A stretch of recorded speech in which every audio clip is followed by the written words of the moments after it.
es de las zonas donde hay la transmisión, ¿sí?, de las zoonosis más importantes. Las zoonosis parasitarias más importantes producidas por helmintos, ¿sí?, van a ver que una de esas justamente es la fasciolesis. Y ya han avanzado algunas otras que están entre las importantes. Entonces aquí el contexto, una mujer trabajando, ¿sí?, sus animales, el entorno, aquí vemos que hay ganado y demás, ¿sí?, le hemos puesto aquí alguna otra imagen, que son las fasciolas.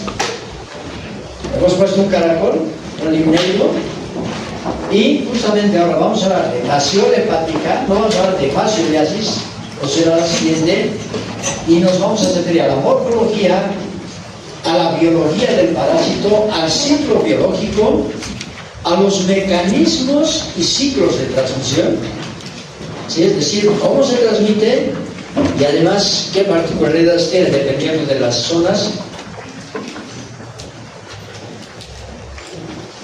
Y aquí esta es una publicación donde se habla de las enfermedades tropicales desatendidas, la neglected disease.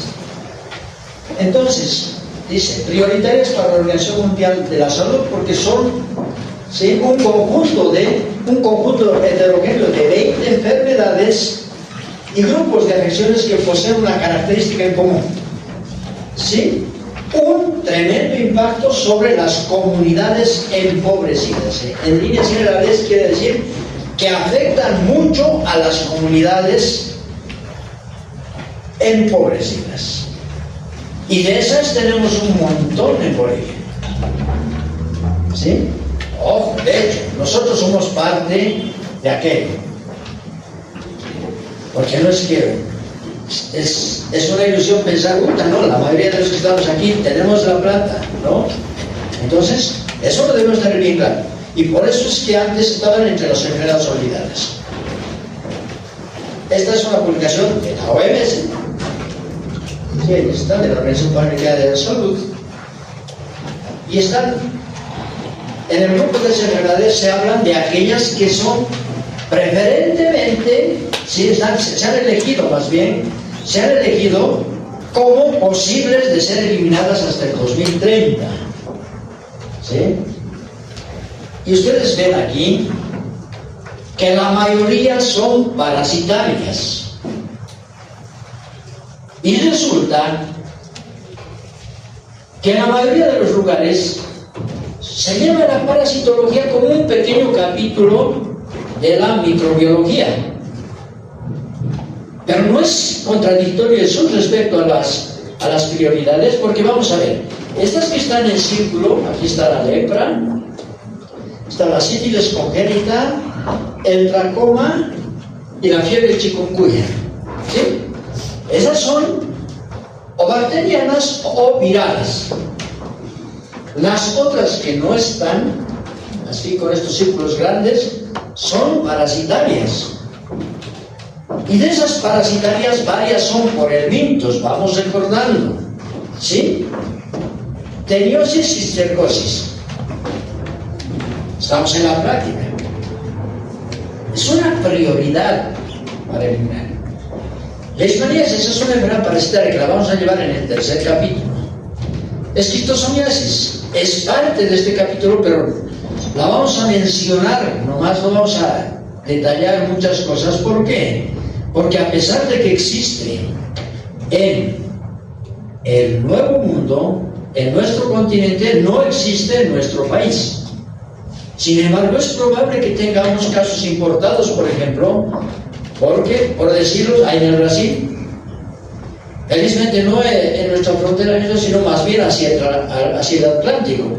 Existen ciertos lugares del norte de Sudamérica, existen ciertos lugares de Centro y Norteamérica y en algunas islas del Caribe, pero no en Bolivia. Entonces no vamos a hacer mucho énfasis, pero el género Schistosoma es un pariente del género Fasciola, ¿ok? Porque los dos son trematodos. Y de hecho, En el mundo es mucho más importante la esquistosomiasis que la fascioliasis, pero ojo. Ya vamos a ver en algún mapa la importancia de la fascioliasis en Bolivia. Luego tenemos la filariasis linfática y la oncocercosis, que son dos nematodos que viven en la sangre y los tejidos. Entonces, que nos vamos a llevar en el segundo capítulo. Tenemos la malaria, que lo vamos a llevar en el tercero, y la enfermedad de Chagas, ¿ok? En el tercer capítulo. Y tenemos las geohermintiasis. Y cuando hablamos de las geohermintiasis, casi todas van a ser parte del segundo capítulo, que son varias parasitosis por helmintos. Entonces, vean, y aquí tenemos la fascioliasis. Entonces, en el primer y segundo capítulo vamos a abordar muchas de las enfermedades que están priorizadas para ser eliminadas hasta el año 2030. Hasta el año 2030 se supone que todos ustedes serán médicos. Unos harán alguna especialidad, otros otra, otros estarán como médicos generales, otros serán salubristas, etc. Pero serán parte de esta iniciativa desde diferentes puntos de vista. ¿Ok? Entonces, vean, es necesario mencionar esto de la importancia de estas enfermedades y pasamos ya al mapa de la fascioliasis en el mundo. Y esto es del año 2015. ¿Sí?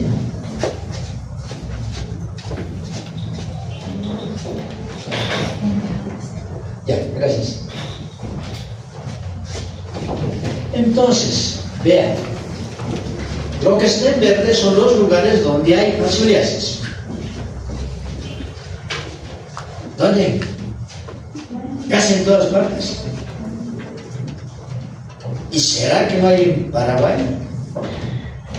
¿Sí? Por aquí, vean, en el Caribe hay. Vean, o sea, toda América. ¿Sí? Una buena parte de África. Vean, Europa.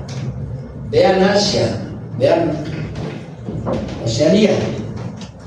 Entonces, es una parasitosis cosmopolita, con la particularidad de que habrá lugares donde no se ha identificado la presencia de parásitos, pero de todas formas está muy distribuida en el mundo. No es que está absolutamente en todos los lugares. ¿Sí? Por ejemplo, en la cuestión de los polos. Entonces, pero tiene una distribución mundial muy importante. Están viendo aquí los lugares donde hay, vean, lo que se ve de países con casos de fascioliasis reportados. Blanco, datos no disponibles, eso no quiere decir que no hay, tal vez no hay, pero tal vez sencillamente no han encontrado, no han reportado, etc. Y aquí tenemos, no aplica, o sea, donde, de hecho, no solamente no hay datos, sino que no han buscado y no han encontrado. Vean esto. Esta es de una publicación, ¿sí?, del año 2023, que dice, ¿sí?, la situación global, quiere decir prevalencia mundial de fascioliasis, ¿sí?, en base a una revisión sistemática. Eso quiere decir revisar las publicaciones de los diferentes países. Y aquí están solamente remarcados, se darán cuenta, y en los otros lugares ya no hay, no. Ellos han utilizado la información de aquellos países que regularmente van notificando. Y entonces, ahí vemos que hay algunos países de África, ¿sí?, hay algunos países que están cerca del Mediterráneo, Turquía, por ejemplo, ¿sí? Hay otros países hacia Asia, y vemos que la mayor cantidad está en América. Y de hecho, ¿esto qué es? México. ¿México a dónde pertenece? Norteamérica. ¿Sí? Pero todos, o sea, en Europa, México y dicen Sudamérica. Es oro. ¿Ya? Es Norteamérica. Vean, tiene una carga importante. Mientras más oscura sea la mancha, pues más hacia el rojo, quiere decir que es mayor la cantidad de pacientes. No en cuanto al número de casos, sino respecto a la cantidad de población. ¿Entienden? Porque la cantidad de habitantes que tiene Brasil o que tiene México es extraordinariamente mucho más grande que la nuestra, ¿no? Entonces, por lo tanto, no es el número de casos, sino cuál es la prevalencia respecto a la población. Entonces, no vamos a hacer fiesta por eso, ¿sí? Pero aquí está. De 0,45% a 21,7%. O sea, estamos en el top. Somos primeros. Entonces, ¿por qué pongo esto? Porque justamente eso nos está mostrando de que ustedes están en la mejor facultad de medicina de Bolivia, ¿no? En la zona más hiperendémica, aquí cerquita, entonces tendrían que ser los que más saben de fascioliasis. Es mandatorio, ¿me entienden? O sea, cualquier lugar, no, a ver, tú sabes de esto, de tal. Entonces vamos a ir viendo. He querido empezar con esto porque a veces terminamos con ustedes, con eso va a pasar. Al hablar de epidemiología, he querido empezar con esto. Entonces tomen en cuenta que somos el país más hiperendémico del mundo. Y entonces empezamos a hablar de la forma. Ahí tenemos, estos son los parásitos. ¿Sí? De hecho, cuando los hemos retirado, pues se movían. Y entonces y se mueven como que se estiran y demás. No pueden filmar, muchachos, ni sacar fotos. ¿Sí? De hecho, esto está en un libro. Y es el libro, en parte ha sido distribuido gratuitamente y todavía vamos a hacer todavía más impresiones. Entonces, vean. Esta es la moneda de 5 bolívares, ustedes se dan cuenta de qué tamaño. Es más o menos para esto que, como promedio, para que sea más fácil, hay que manejar números enteros, entre 3 y 5 centímetros de longitud. ¿Sí? Es un elemento plano de cuerpo no segmentado. Por lo tanto, es un trematodo. En los trematodos hay una particularidad. Hay trematodos, como es fasciola hepática, que son hermafroditas. Vale decir que el macho y la hembra están en un mismo individuo.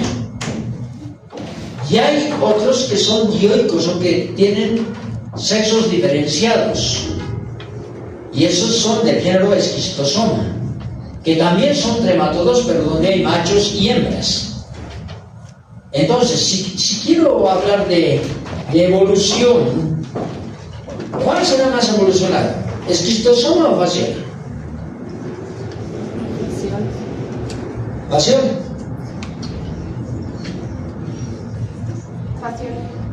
¿Seguro? ¿Nosotros somos hermafroditas? No. Somos el ser vivo más evolucionado. ¿No ven? Dice. Hay muchas pruebas de eso, ¿no?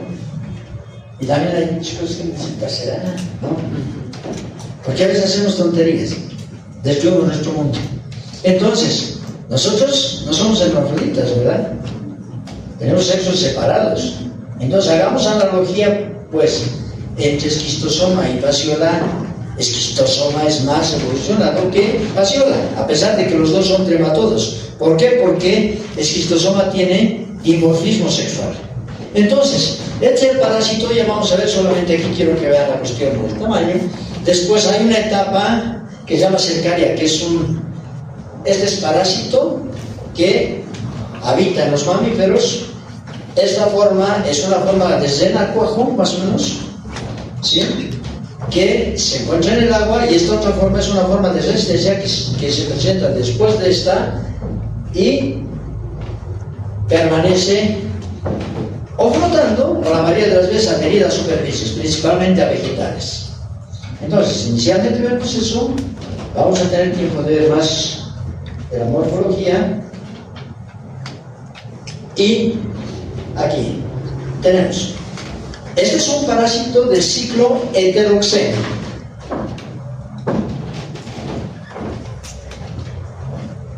Y como se trata de un helminto, y es un helminto, ¿no?, que en un mismo individuo tiene machos y hembras, entonces la reproducción es sexual. Como es helminto, en los helmintos se puede conocer cuál es el estadio adulto, lo que no pasa con los protozoarios. Y además tiene el ciclo heteroxeno. Y además tiene su reproducción sexual, ¿verdad? Porque los helmintos tienen su reproducción sexual, entonces podemos, aquí tenemos el adulto, y el adulto parasita a mamíferos de diferente especie, en los que se reproduce sexualmente. ¿Por qué proceso? Por el proceso de fecundación, ¿verdad? Entonces, producto de la fecundación, este parásito pone huevos, y entonces al poner huevos aumenta la cantidad de parásitos. De un parásito pues habrán miles de huevos, y cada huevo puede continuar su ciclo siempre y cuando llegue al agua. Entonces, en el agua, dentro del huevo va a desarrollar, aquí solamente hay una masa embrionaria y después va a desarrollar un embrión. Estos huevos tienen la característica de ser operculares. Aquí en la parte inferior se puede ver una cosita así un poco diferente al resto. Es como un tapón que se llama opérculo. Entonces, para que el parásito continúe su ciclo, tiene que llegar al agua. Por lo tanto, estos huevos que han sido puestos por el parásito en las vías biliares, porque tienen como hábitat las vías biliares de mamíferos, de diferentes mamíferos, incluido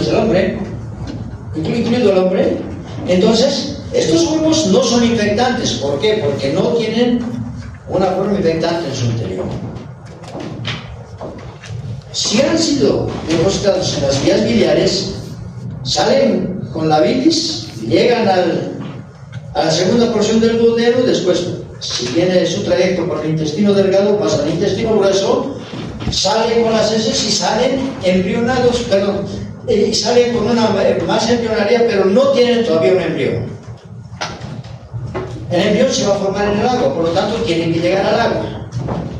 Indispensable, hasta el momento. Mamíferos, que son los predadores definitivos, agua, ¿verdad? ¿Y por qué tiene que llegar al agua? Porque dentro tiene que el agua desarrollar un embrión.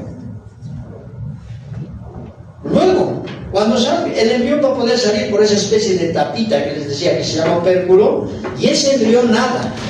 Ya les voy a mostrar el ciclo luego. Y tiene que ingresar a un caracol. Pero cuando uno se dibuja un caracol, muchos dibujan así, y después, pero dibujan así, ¿no? Es con su antenita y después como una bolita, ¿no? Entonces, no, aquí, más bien parece como el cuerno de un tonito, ¿sí vale, no?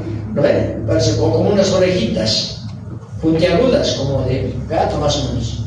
Entonces, estos caracoles son pequeños, miden algunos milímetros, ¿sí? Y se denominan caracoles limneidos, porque no es cualquier tipo de caracol, tienen que ser limneidos, ¿sí? Los limneidos tienen varios géneros y varias especies. Entonces, en el interior, el parásito ingresa al caracol y se transforma y se va a multiplicar en el interior y va a dar lugar a una suerte. Ustedes imagínense meter una bolsa dentro de otra bolsa y después dentro de otra bolsa. Entonces, ¿qué pasa? Primero, esta forma que se ha formado en el huevo y que ha ingresado se transforma en esta estructura que se llama esporocisto. Es como una bolsa. Dentro del esporocisto se van a formar las renias. Dentro de las renias se van a formar otras renias, y dentro de las renias se van a formar cercarias. Entonces, ¿me entienden? Lo que es una bolsa dentro de otra bolsa. Eso está bien explicado en lo que van a tener o tienen de fotocopias. Estas cercarias salen, pero no salen por todo el tejido, sino salen atravesando los tejidos del caracol y vuelven al agua. Entonces, han entrado al caracol y sale del caracol. ¿Y qué ha pasado en el caracol? El parásito se ha multiplicado mucho y ha aumentado la cantidad de parásitos de manera extraordinaria. No solo se ha multiplicado, se ha transformado, ha cambiado. ¿Ok? Entonces, y toda esta etapa se da en los caracoles. Esta etapa es de reproducción asexual. Por lo tanto, estos caracoles son los hospedadores intermediarios. ¿Está claro? Vamos un poco con la morfología del adulto. Ya hemos dicho, como que de aquí a aquí más o menos entre 3 a 5 centímetros. Vean, tiene forma de hoja. Y por lo tanto, como conocemos bien la hoja de coca, es, digamos, el mejor mnemotécnico. Acordarse de una hojita de coca, y es la característica, porque no es muy grande el parásito, tiene esa forma de la hoja de coca, ¿verdad? Es plano, y vemos que la parte anterior tiene una prolongación, como un cono. A eso se llama proceso conoide. Y se entiende por qué, ¿verdad?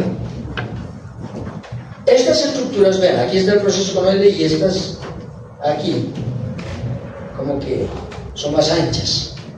Se diferencian de esto.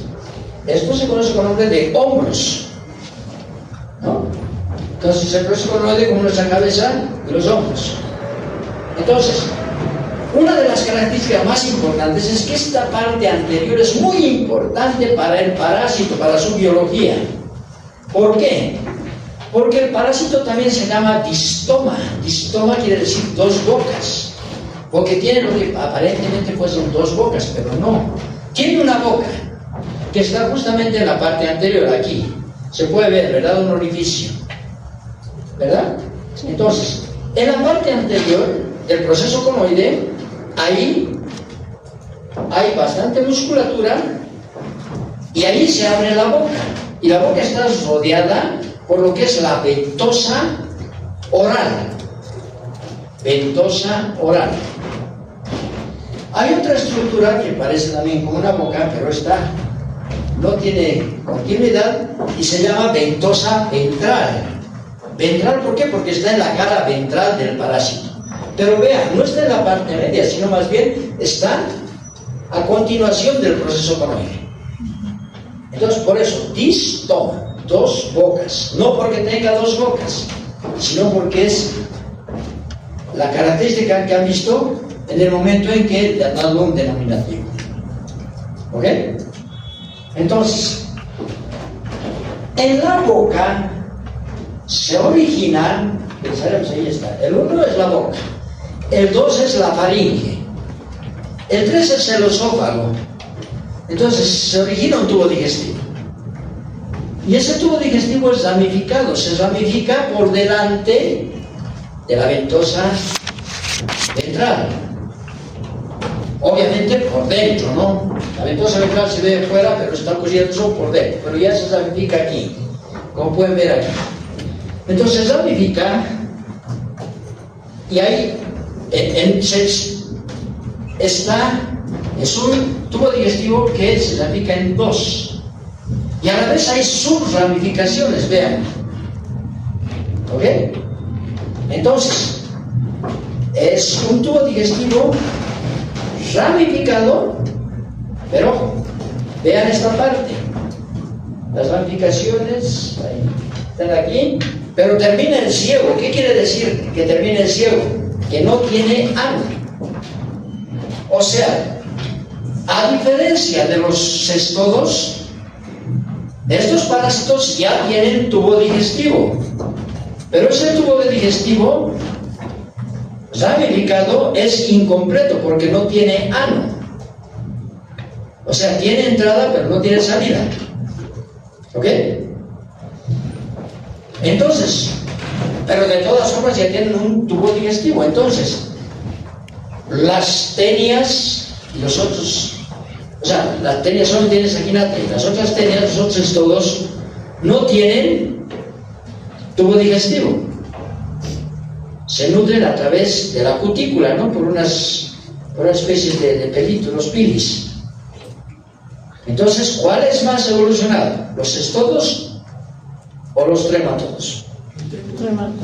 Los trematodos, porque ya tienen, ¿sí?, estructuras más diferenciadas que los cestodos. Entonces, estos son más evolucionados. Pero además tiene un aparato excretor bastante complejo. Este es el aparato excretor, y el aparato excretor está constituido por varias cosas, pero principalmente por las células flama. ¿Sí? ¿Qué son las células flama? Cuando se ve en la microscopía, entonces son estructuras que pareciera que es como una llama que con un poco de viento y se va viendo así, ¿no? Entonces, hay que tomar en cuenta que este aparato excretor también ya le sirve para eliminar los desechos de su metabolismo. ¿Ok? No voy a entrar en más detalle, pero ustedes pueden ver. Aquí, toman en cuenta, esto corresponde al tubo digestivo ramificado. ¿Y por qué? Porque su hábitat son las vías biliares. Si tiene una boca, ¿qué está entrando a su tubo digestivo? Vive en las vías biliares. ¿Qué ingresa a su tubo digestivo? ¿Ah? Bilis, pues, está en la bilis, ¿no? En las vías biliares. Bilis, y eso le da esta coloración, así, vean esto. Ojo, y no porque se alimenta de bilis, porque el parásito no se alimenta de bilis. El parásito se alimenta de células. Se alimenta de sangre y se alimenta de células del tejido. ¿Ok? Entonces, esta es una característica. Es muy fácil de reconocer el parásito, pero ojo, estoy diciendo, el parásito tiene como hábitat las vías biliares. Y dependiendo del tamaño del hospedador, porque puede tener diferentes hospedadores, tan grandes, por ejemplo, como las vacas, o tan pequeñas como los conejos. Entonces, obviamente, las vías biliares son de diferente calibre. En el caso de los humanos, principalmente, en las vías biliares gruesas. ¿Sí? Bien, entonces, creo que con la morfología, lo único que falta mencionar es de que en la parte, estamos viendo la parte ventral, ¿no? Aquí y aquí vemos la parte dorsal. ¿Por qué? Porque no vemos la ventosa ventral. La ventosa ventral está al otro lado. Entonces, en la parte superior, ¿sí?, del dorso, tiene una suerte de espinas. Y el parásito, lo que hace en las vías biliares es enrollarse, así. Y con las espinas que están en el dorso se pica a las vías biliares. ¿Ok? Entonces, y ese es su hábitat. Y ahí está, ¿no? Explicado, ahí está. Vean, arriba está más clarito. Arriba la ventosa oral. Alrededor de la ventosa, perdón, al centro de la ventosa oral está en la boca. ¿Sí? Vean la ventosa ventral aquí. Ahí está el hombro. Y hay una parte que está entre la ventosa ventral y la ventosa oral, que se llama atrio genital.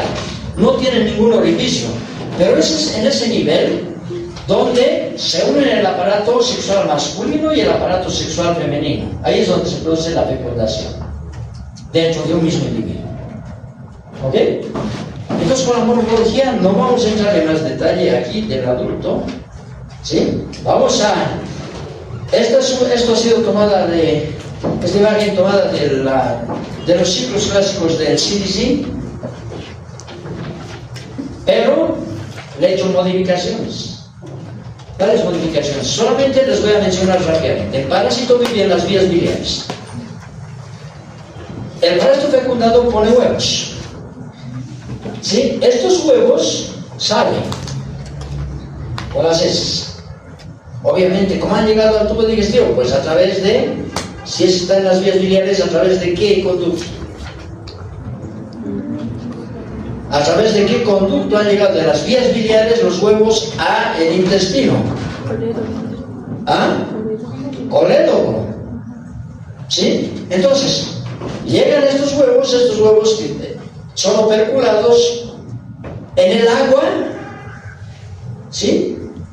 Dependiendo de la temperatura y dependiendo del sol, van a, en su interior, desarrollar, ¿sí? En un tiempo variable en función de la temperatura y de la luz, en su interior va a desarrollar un embrión ciliar. Y ustedes pueden ver, aquí está el embrión y estos son sus cilios. Entonces, ¿qué pasa? En un tiempo variable en un tiempo que puede variar en función de esas condiciones, se forma el miracidio. Entonces, ¿qué hace el miracidio? Se mueve. Y se mueve, por propia cuenta, ¿para qué se mueve? Para abrir el opérculo, esa especie de tapita. Entonces, abre y sale el miracidio. Ese miracidio nada poco tiempo en el agua y en poco tiempo tiene que encontrar el caracol. ¿Y cómo lo encuentra? ¿Sí? Porque en la baba del caracol hay unas sustancias quimiotácticas que atraen al parásito. Entonces el parásito llega y el parásito va a ingresar al caracol, lo penetra, y al penetrar va a perder la cubierta ciliada. Penetra y se va a transformar en esporocisto. O sea, ya no era miracidio aquí, afuera, y cuando ya entra ya se llama esporocisto. Y esa especie de bolsa, ¿verdad? Entonces el esporocisto 1 se transforma en esporocisto 2. Después va a dar lugar a las sedias, diferentes etapas de sedias. Entonces dentro de una sedia se forman otras sedias. ¿Sí? Vean. Dentro de la sedia se forman otras sedias aquí adentro. Y dentro, además, se forman cercarias, que son esas especies de renacuajos. Esas son las modificaciones que ellos deciden. Entonces, y esas cercarias, que son estas, son las que salen de el caracol. Por lo tanto, esa etapa de salida de la cercaria se llama emisión cercariana. ¿De qué depende? Depende de varias cosas. Depende también de la humedad, de la temperatura, depende de la especie de caracol. Pero, imagínense, y eso varía en función de las especies, pero imagínense, ha ingresado un parásito, uno de estos, y de pronto salen, digamos, 200 cercarias. ¿Qué ha pasado? Se ha multiplicado, no solamente se ha transformado, se ha multiplicado el parásito. Entonces, la capacidad biótica quiere decir la capacidad de multiplicarse de este parásito es grande. ¿Desde aquí? Pónganse aquí. Una hembra pone miles de huevos. De cada huevo sale un miracidio. Es miracidio, si ingresan a un caracol. Algunos morirán, no ingresan. Ingresan a un caracol. Ahí se multiplica más y así entonces la capacidad biótica es muy grande. Por lo tanto, la capacidad de subsistencia del parásito es muy grande. ¿Qué cosas son fundamentales? Hospedadores mamíferos, que son hospedadores definitivos, agua, caracoles, ¿ok? Y esta especie de renacuajos que nadan, que son las cercarias, no van a nadar indefinidamente, van a buscar un soporte en el agua. ¿Y qué soporte pueden encontrar en el agua? Vegetales acuáticos. Entonces, se fijan a un vegetal y secretan una sustancia que le forma una pared quística, mueven la cola hasta que se desprende la cola. Y entonces queda solamente esa parte cubierta por una estructura rígida que le protege, y ya no se llama cercaria, se llama metacercaria. Meta quiere decir después, entonces después de la cercaria. Y esta es la forma infectante para los mamíferos. Pregunto, ¿cuál es la forma infectante para el caracol? El miracidio. Entonces, estos son parásitos de ciclo heteroxeno donde se dan cuenta, cumple diferentes etapas en el caracol y diferentes etapas en los mamíferos. Entonces, ¿qué va a pasar? Ahí está la metacercaria, así va, con el número 6. Entonces, cuando los animales ingieren hierba con las metacercarias adheridas a la hierba, ¿sí?, vegetales acuáticos, entonces estos ingresan a su tubo digestivo. ¿Cómo se infecta el hombre? La mayoría de los textos y en la mayoría de los lugares del mundo se infectan los humanos principalmente por la ingestión de besos. Levanten la mano los que conocen los besos. Ni uno. Si no conocen los besos, pues no han comido besos. Entonces, estamos en el lugar más hiperendémico del mundo. Y la misma pregunta que les hago, pues la hemos hecho muchas veces en el altiplano. ¿Sí? Los besos se llaman ocororo. Entonces, conocen, pero no comen. Por lo tanto, en el lugar más hiperendémico del mundo, aquello que está en los libros y que la ingesta de besos contaminados con metacercarias no es el mecanismo de infección. Lo que pasa es que además, algunas se adhieren a los vegetales, pero algunas permanecen flotando en el agua. Puede ser que se han adherido a vegetales y después se han desprendido, pero no porque quieran, sencillamente por acción. Tomen en cuenta de que están los vegetales y que los vegetales se van moviendo en el agua, entonces puede ser que algunas se desprendan. Entonces, más o menos el 20% de las metacercarias permanecen flotando en el agua y se llaman metacercarias flotantes. Si están flotando en el agua, ¿cómo se infectarían los animales? Tomando agua contaminada con metacercarias flotantes y comiendo, ¿no?, hierba, ¿no?, contaminada con metacercarias. ¿Y el hombre cómo se infecta? ¿Qué hierbas acuáticas comen? Besos hemos dicho. En otras partes del mundo, sí, está bien. Aquí, pero si aquí no comen besos ni conocen. Entonces, ¿qué vegetales acuáticos creen que han comido? Han comido vegetales. ¿Quién ha comido vegetales acuáticos este año? Nadie. Entonces, ¿qué pasa? ¿Pero por qué hay? ¿Cómo se han infectado los humanos?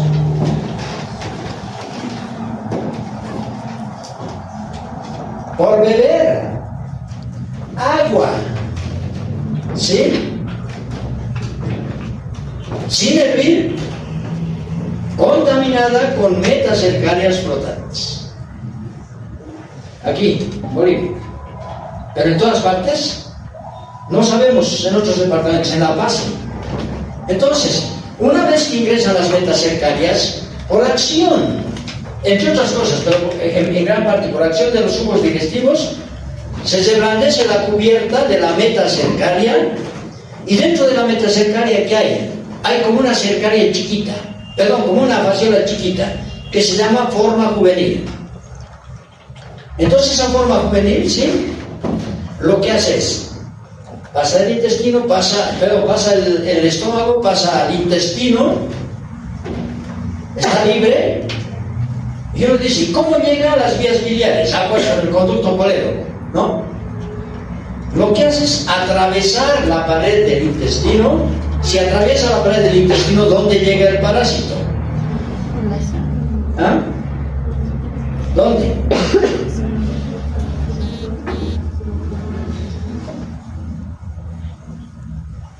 atraviesa la mucosa, a la submucosa. Luego, ¿ah? No, atraviesa la pared, porque no solamente atraviesa la mucosa. Los embriones hexaganto, por ejemplo, atraviesan solo la mucosa.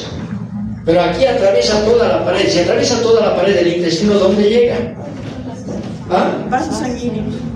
No. A la cavidad abdominal. Y uno dice, ¿pero por qué? ¿Por qué no se ha ido mejor por las vías?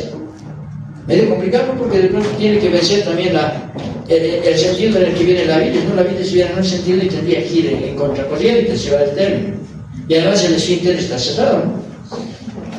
Entonces, llega a la cavidad abdominal y por un tropismo, por una atracción química, se dirige hacia el hígado.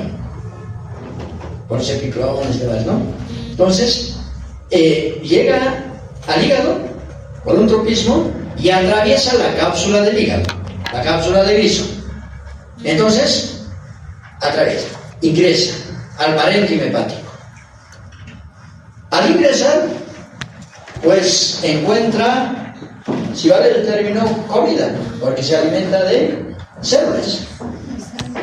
Y entonces, al ingresar también provoca daño, entonces hay también cierto sangrado. También se alimenta de glóbulos rojos. Y entonces, si ahí va desarrollando, de forma puede ir progresivamente, va aumentando el tamaño, etc. Y después se va a ir a localizar en su hábitat. ¿Cuál era su hábitat? En las vías biliares. En las vías biliares se enrolla, ¿verdad? Se entiende, es un tubo, ¿no? Se enrolla. Y varias facciones que pueden estar ahí pueden obstruir la circulación de la bilis, ¿verdad? Entonces ahí, permanece ahí. Después de un tiempo pone huevos, salen, etc. Se dan cuenta que es un ciclo mucho más complejo, ¿verdad? Es un ciclo heteroxeno complejo. Y ese ciclo va a incluir diferentes etapas. Desde que ingresa la metacercaria, ahí estamos hablando del mecanismo de infección, y ya hemos dicho, no es un mecanismo, son más, ¿verdad? La forma infectante es la metacercaria para los mamíferos. El mecanismo puede estar involucrando vegetales, puede estar involucrando agua, ¿verdad? Pero para aclarar nada más, el agua contaminada con metacercarias es un mecanismo de infección. Hoy día me han preguntado eso, ¿no? ¿Qué es? Es una fuente de infección. El mecanismo es cómo ingresa. No. ¿Dónde estaba en la forma infectante? Ojo, no confundamos fuente de infección con mecanismo de infección, porque mecanismo de infección responde a la pregunta de cómo se infectó el hospedador o cómo el parásito ha ingresado o invadido el organismo, ¿verdad? Entonces este es el mecanismo de infección, el ingreso de la metacercaria, ¿verdad? ¿Cómo ingresó la metacercaria? Pues porque la persona ha bebido agua sin hervir contaminada con metacercarias flotantes, porque la persona ha comido algún vegetal acuático contaminado con metacercarias. Nuestra duda, pero ¿cuál vegetal, no? Para nosotros, para otras partes del mundo, los berros, ok, ya los berros. Para los animales se entiende, porque los animales sí comen hierba, ¿verdad? Porque donde hay agua, pues hay más hierba. Entonces el ciclo del parásito está dando de manera maravillosa, porque aquí mismo están comiendo, están defecando, se están alimentando, las metacercarias están en la hierba, los parásitos salen en su etapa de huevo, los huevos llegan al agua, están los caracoles y el ciclo se da de manera maravillosa, ¿verdad? Para el hombre no es tan sencillo, porque el hombre no es pues que está defecando aquí, que está tomando el agua ahí mismo, ¿verdad? Entonces es una cuestión más compleja, pero ¿cómo se explica que haya tanta infección en Bolivia? Entonces, vamos a ir viendo algunas cosas.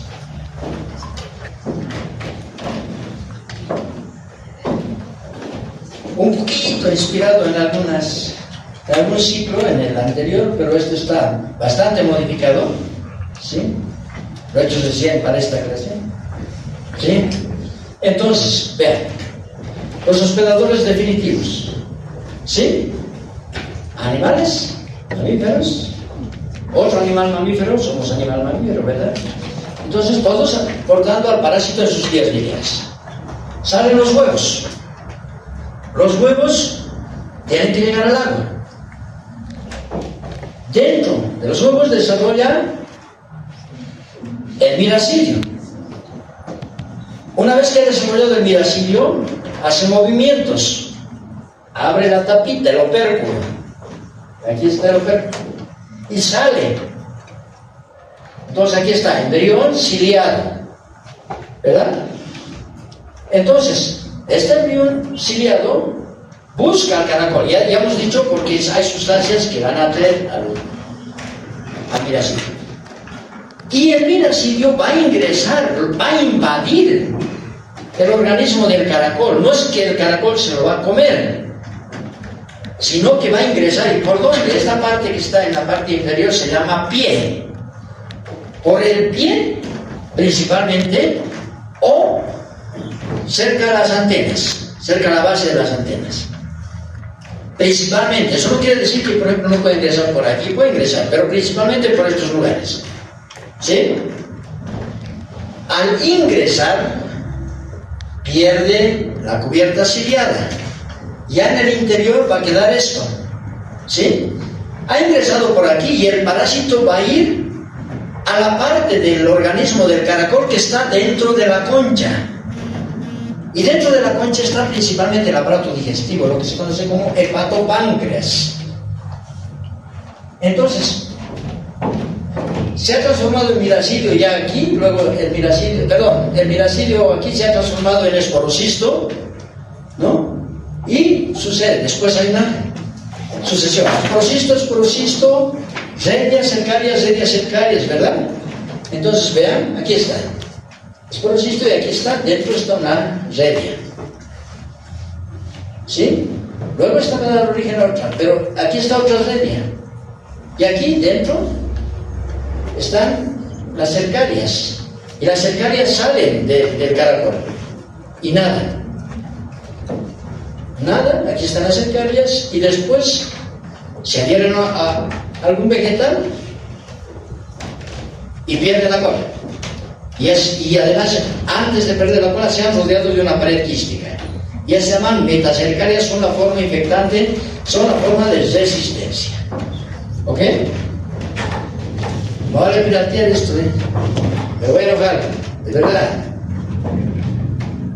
Puedo poner lo que está en internet, no puedo, o sea, un ciclo y ya está, y lo repito, no pasa nada.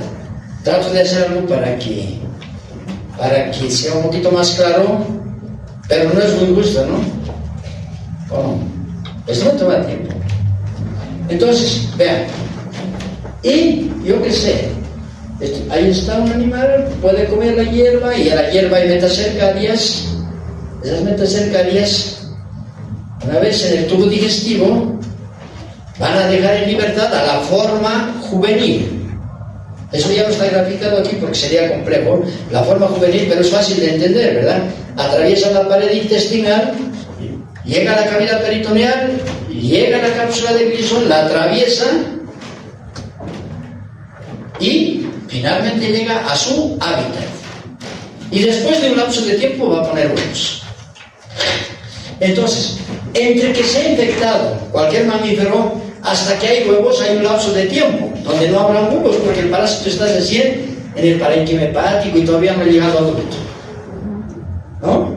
Entonces, hay que tener en cuenta que el lapso de tiempo desde que se infectó cualquiera de los hospedadores hasta que encuentran huevos en ese es el periodo prepatente. El periodo prepatente. La etapa desde que la forma juvenil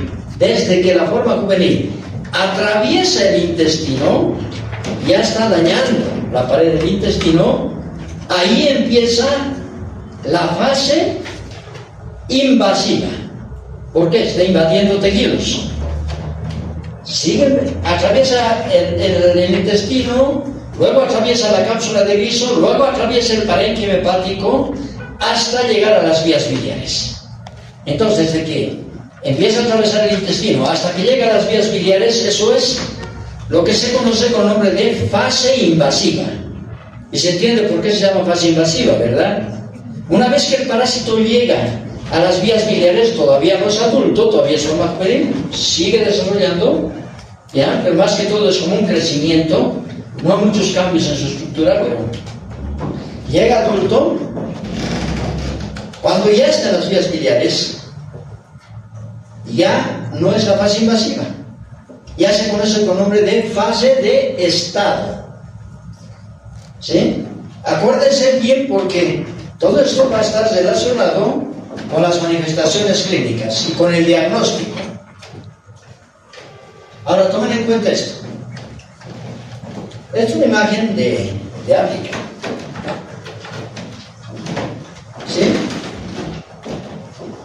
Eso está pasando ahora, en pleno siglo XXI, cuando ya queremos conquistar otros planetas, ¿verdad? Y cuando no tenemos la empatía de cortar ciertas cosas. ¿Cómo es posible que en este siglo haya gente que esté tomando agua sucia? Esta es sucia, pero ojo, esto es solamente para mostrarles, así como es sucia, de pronto santos que tome agua clara, ¿ok? Que tome agua clara. Igual puede estar contaminada, y es más, estos caracoles prefieren aguas claras. Entonces, si es así como se van infectando las personas en varios lugares del mundo.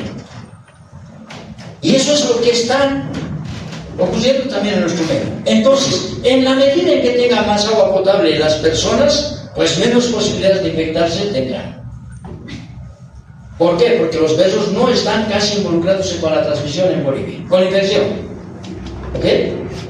Eso quiere que quede bien clarito, y digamos esa es la intención de este lugar. Entonces, ¿por qué fascia hepática es importante en Bolivia? Porque en primer lugar es sumamente curioso. Enseguida terminamos. ¿Ya? Es importante en Bolivia, pero ojo, realmente en Bolivia no. Sobre todo en La Paz. En La Paz pasan cosas rarísimas, y en todas partes no. En el altiplano de La Paz. Y en todo el altiplano no es en todo el altiplano. Es en el altiplano norte. Pero altiplano norte es lo mismo que norte de La Paz. No. Norte de La Paz es Amazonía. Es trópico. En el altiplano norte de La Paz específicamente, ¿sí? En las provincias Los Andes, Omasuyos, Ingavi y Murillo. Estamos en este momento en la provincia de Murillo. Ahí se han encontrado las comunidades más hiperendémicas del mundo respecto a la fascioliasis animal y respecto a la fascioliasis humana. Ningún lugar del mundo tiene tanta fascioliasis. Y eso es lo complejo. Eso no quiere decir, ¿sí?, que solamente haya fascioliasis en el departamento de La Paz y solamente en el altiplano. Porque se han encontrado animales infectados, principalmente ganado vacuno, pero también ovejas y también otros, por ejemplo, camélidos, ¿sí?, en otros departamentos de Bolivia. Pero hasta el momento no hay ni un solo caso de fascioliasis humana diagnosticada en otros departamentos. ¿Pero por qué? Si hay en los animales, ¿por qué en La Paz? Una incógnita. Ya saben que puede ser por el agua, ¿no? ¿Cuáles son los hospedadores definitivos de la fascioliasis? Son varios mamíferos, principalmente los mamíferos domésticos que forman parte de los animales de consumo, del ganado, ¿sí? Vacunos, ovinos, porcinos, acinos y camélidos, principalmente. Todos estos, parte de la ganadería, ¿verdad?, de esas regiones. Y tristemente, hay libros que lo dicen, muchos libros, que dicen que el hombre es un hospedador accidental. Pero un hospedador accidental es aquel hospedador en el que el ciclo biológico del parásito se interrumpe. En cambio, no, en el hombre no. No pasa eso, porque el parásito llega a las vías biliares, los parásitos ponen huevos, y los huevos salen, y los huevos pueden continuar su ciclo en el agua. Por lo tanto, no es un hospedador accidental, ni aquí ni en ningún lugar del mundo. ¿Y por qué tantos libros mencionan aquello? Artículos científicos mencionan aquello. Porque están equivocados. Otra cosa es, miren, en La Paz es donde hay muchos casos humanos. No sabemos qué pasa en Santa Cruz, Cochabamba y demás, donde solo están infectados los animales. Otra cosa es que en La Paz el humano sea un hospedador habitual y que en otros departamentos parece que no es hospedador. Pero no porque sea mal hospedador, porque genéticamente hayan cosas diferentes, sino que de pronto no ha habido la oportunidad de que se infecten los humanos. Entonces, en otras partes del mundo y en otras partes de nuestro país, ¿sí?, y en otras partes del mundo donde hay pocos casos humanos, el hombre es un hospedador ocasional. Mientras que en en Bolivia, específicamente en La Paz, el hombre es un hospedador habitual. Y en ninguna parte del mundo el hombre es un hospedador accidental. Si leen en algún lugar, tienen los argumentos para decir que están equivocados. ¿Ok? Entonces, el hospedador intermediario, el único identificado hasta el momento como hospedador intermediario en Bolivia es Galba truncatula. ¿Qué tiene de importante o qué de interesante Galba truncatula? Antes, aquí han estado los malacólogos. Los malacólogos son los científicos que identifican y trabajan sobre los caracoles. Identificar los caracoles es bien difícil a nivel de especie. Entonces ellos, por ciertas diferencias en la concha, dijeron que teníamos, ¿sí?, Limnea truncatula y Limnea beatrix. Ninguna de las dos se ha encontrado en Bolivia. De hecho, cuando yo hice la asignatura como alumno, me dijeron eso. En mis primeros años de docencia yo decía eso. Pero luego, con las herramientas de biología molecular, donde ya podemos ver los genes, entonces se ha identificado que no eran ni Limnea beatrix ni Limnea beatrix. Lo que tenemos en nuestro medio es Galba truncatula. ¿Pero qué tiene de particular Galba truncatula? Galba truncatula está presente en varios lugares de Europa, está presente en varios lugares de África. Es decir, está presente, y en otros lugares más, ¿no? Está presente en el Viejo Mundo y en el Nuevo Mundo. Entonces, a partir de eso, los españoles, ¿sí?, con Mascoma y colaboradores, yo trabajo con él, no hemos hablado el mismo idioma, ¿sí? O sea, la doctora Grant también ha trabajado con ellos, no hemos hablado del mismo idioma. Entonces nosotros tenemos muchas diferencias con ellos, y ellos dicen que los caracoles habrían llegado al Nuevo Mundo en las pezuñas de las vacas, en la época de la invasión española. Pero es lejos, ¿no?, España. Y digamos, y eso sí, los caracoles resisten mucho, pero digamos, en las pezuñas, se ha secado el vaso, pueden resistir ahí. Pero ojo, nosotros no estamos en la costa, ¿no?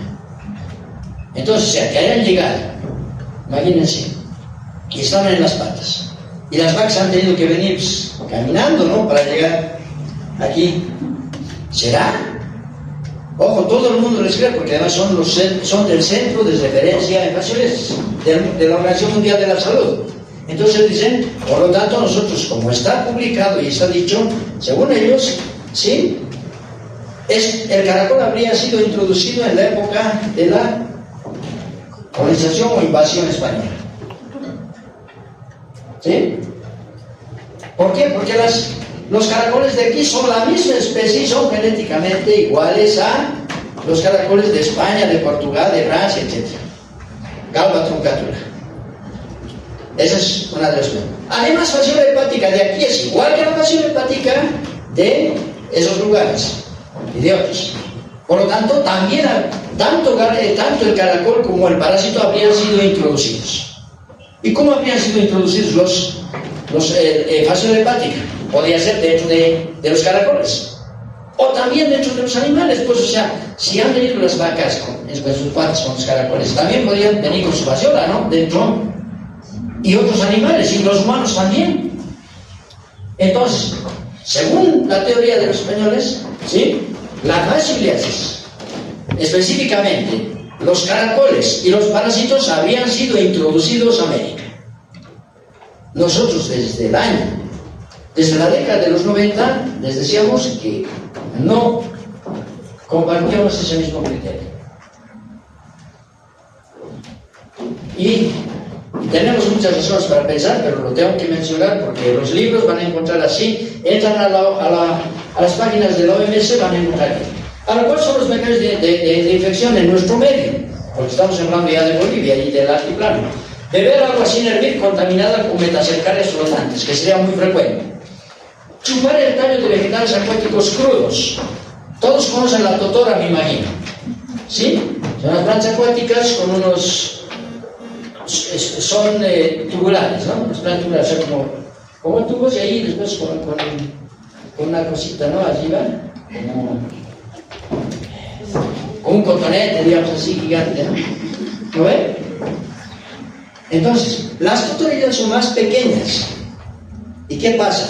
Que en el altiplano algunos arrancan y chupan esa parte inferior. ¿Por qué? Porque es más o menos dulce. Entonces, nosotros también manejamos la teoría de que sí, al chupar, pues esa parte está en contacto con el agua, podrían también infectarse con el parásito, porque el parásito está adherido a estos vegetales. ¿Sí? Pero resulta que nosotros seguimos trabajando en el altiplano y no hemos visto que esa sea una práctica habitual. Entonces nosotros pensamos que puede ocurrir antes, y es más, en los libros van a encontrar de que ese es el mecanismo frecuente. Nosotros pensamos que el mecanismo responsable de la infección es la ingesta de agua contaminada con metacercarias y agua no hervida. ¿Ok? Consumo de vegetales acuáticos, como los peces. Ya hemos dicho que en nuestro medio no se consume eso. En otras partes sí, pero en nuestro medio no sería una situación importante. Vean, desde la década de los 70, 15 al 25% de mortalidad en el ganado ovino por fascioliasis. El año 74 nos encuentra 100% de animales parasitados en vacas, alpacas y ovejas. El año 78, estuve en Movinedo, encuentran que hay una epidemia en Chojasivi. Chojasivi quiere decir donde las chojas viven. Las chojas son una especie de aves que les dicen patos, no son patos, ¿sí? Entonces, ¿y a qué se habría debido la epidemia? Porque ahí se plantea un polo de desarrollo en la crianza de ganado ovino. Llevan ganado infectado y resulta que los ingenieros agrónomos responsables de aquello, en su tiempo libre, cazaban chocas y patos y se cogían los huevos. Entonces, ¿qué resulta? Baja la población de estas aves que se alimentan de caracoles e incrementan la fascioliasis. ¿Por qué? Porque entonces se plantea que estas aves serían controladores biológicos de las poblaciones de caracoles. Más aves, menos caracoles, menos fascioliasis. Menos aves, más caracoles, más fascioliasis, y por eso se habría producido la epidemia. Esto estaba discutido. Cuando nosotros presentamos, ojo, esto no es nuestro trabajo, pero cuando nosotros presentamos esto, se burlaban de nosotros, y ahora sin embargo está en las publicaciones. El año 86 obtuve una amiga, encuentra 75% de animales en una granja donde está, por ahí está la sede de la OPEA, del altiplano. ¿Sí? Ya en el 89 empezamos a trabajar y planteamos, somos los primeros en plantear juntamente con otro equipo del doctor Cáceres, y decimos que Bolivia presenta las zonas de mayor endemia del mundo en humanos en endemia con hidatidosis multicocosis quística y teniosis cercosis. Sí, encontramos que hay hiperendemia en mamíferos de la zona, incluyendo porcinos, no por lo que habíamos estudiado, sino por lo que habíamos revisado de las publicaciones. Planteamos que la gente se automedicaba con el triclavendazol. El triclavendazol en esa época solamente era para uso veterinario, no se podía consumir en humanos, no estaba autorizado por la Organización Mundial de la Salud. Pero la gente de la zona decía, si esto duele a mi vaca, pues para mí más poquito. Ellos se automedicaban. Ya estamos hablando de décadas atrás, mucho antes de que ustedes nazcan. ¿Sí? Participación de los patos silvestres. Ojo, no son patos, les decía, ¿no? ¿Pero por qué los ponemos? Porque en su método nos decían, son los patos que son controlados pero no son patos, son aves que les llaman patos del lago, ¿no? Las chocas. Entonces, y se llama la atención sobre el desarrollo del ciclo biológico del parásito en condiciones tan adversas del altiplano. ¿Por qué? Porque la mayoría de los focos de fasioliasis del mundo están entre el nivel del mar y por debajo de 2000 metros. ¿A qué altitud están las zonas del altiplano? Más o menos alrededor de los 3800 metros. Entonces, ¿cómo puede ir tan bien a la fasciola hepática aquí? ¿No? Y se plantean posibles estrategias de control. Entonces, más adelante, Hiller encuentra alta prevalencia mediante serología, 53%. 1 de cada 2 tenía fascioliasis. Luego, el equipo de Mascov. En esa época nosotros hicimos una revisión y le entregamos al equipo de Mascov. Cuando llegaron, le entregamos nuestro borrador de todo lo que habíamos revisado. Y ellos empiezan con varios estudios, confirman las zonas de hiperendemia. Por estudios moleculares encuentran que el hospedador es Limnea truncatula.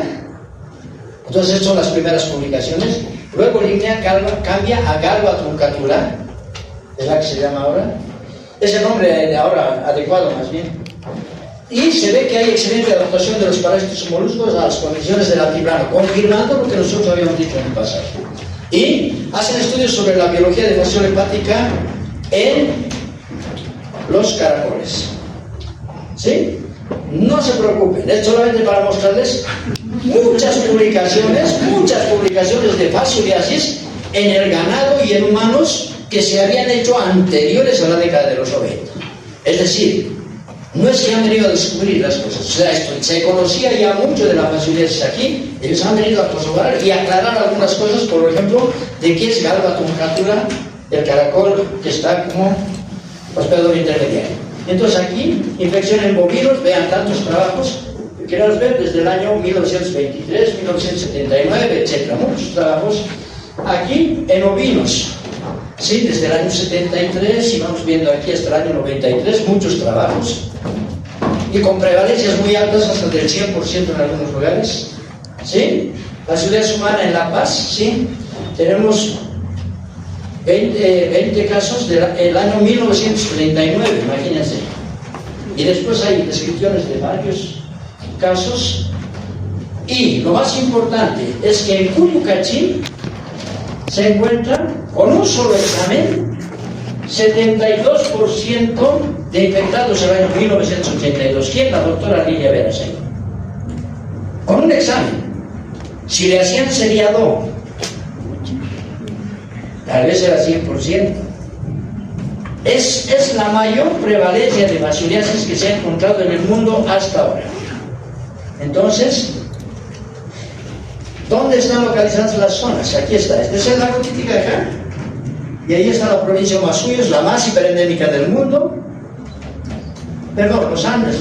Es los Andes. La provincia más hiperendémica está en Huamasuyos, está en Gavi y está en Bolivia. Todas están por aquí nomás, pero ojo, y están en las cercanías del lago, pero no ocurre en el lago. Y una publicación del equipo de Mascoma muestra que ellos hacen una nueva clasificación y dicen que se denominará hiperendemia cuando la prevalencia sea mayor del 10% en niños, ¿sí? O sea, mayor del 10% con altas prevalencias en niños de 5 a 15 años de edad. Y esto era muy frecuente ya. porque la mayoría de los estudios se han hecho en niños. Y las prevalencias más altas de fasciolías humanas se encuentran en el altiplano boliviano. Confirma lo que se había dicho anteriormente. Y una cuestión, con eso terminamos. Ojo, una cosa que dije: nunca Eddie Martínez dijo que la transmisión era por consumo o por chupar, lo que sea. La totora no tiene que ver en la transmisión, ¿verdad? Aclaro eso. Otra de las cosas: el ciclo de la parasitosis no se da en las aguas del lago Titicaca, a pesar de que los caracoles, sí, son anfibios, es decir, están en el agua, pero también están en la tierra. Pero tanta agua. ¿Y por qué no se da en las aguas del lago Titicaca? Porque las aguas del lago Titicaca tienen demasiada sal. Y esa cantidad de sal no permite el desarrollo de los caracoles. Por lo tanto, no se da en estas aguas, sino en las corrientes de agua de curso lento en ciertas provincias del altiplano. Vean esto. Aquí es sembradíos y hay canales. En ese lugar es donde se da la transmisión, no en las aguas del lago Titicaca, y no está relacionada con la totora. ¿Ok? Me he extendido un poquitín porque quería que quede bien claro eso. Porque ya les digo, no tendría que ver ningún estudiante de medicina del mundo que sepa más de fascioliasis que los que han estudiado en esta facultad, porque estamos estudiando en el mismo lugar donde se presenta la mayor hiperendemia de fascioliasis animal y humana. ¿Ok? Entonces, con esto hemos terminado esta parte y vamos a empezar con esto del enigma de evasión hepática en el altiplano de La Paz. ¿Qué está ocurriendo? ¿Qué tiene de diferente en relación al mundo? Muchas cosas, casi todo es diferente, y por lo tanto nos vamos a ver en la siguiente, porque ya en la siguiente ya vamos a empezar cómo es que el parásito provoca enfermedad. Vamos a hablar bien del ciclo y asociar con los mecanismos de infección y todo lo complementario. ¿Ok? Bueno, estoy contento porque hay una buena cantidad de asistentes. Yo les había dicho hoy día a los que pasaban prácticas, digo, no sé si vale la pena hacer las conferencias magistrales, pero bueno, creo que vale más. Gracias, muchachos.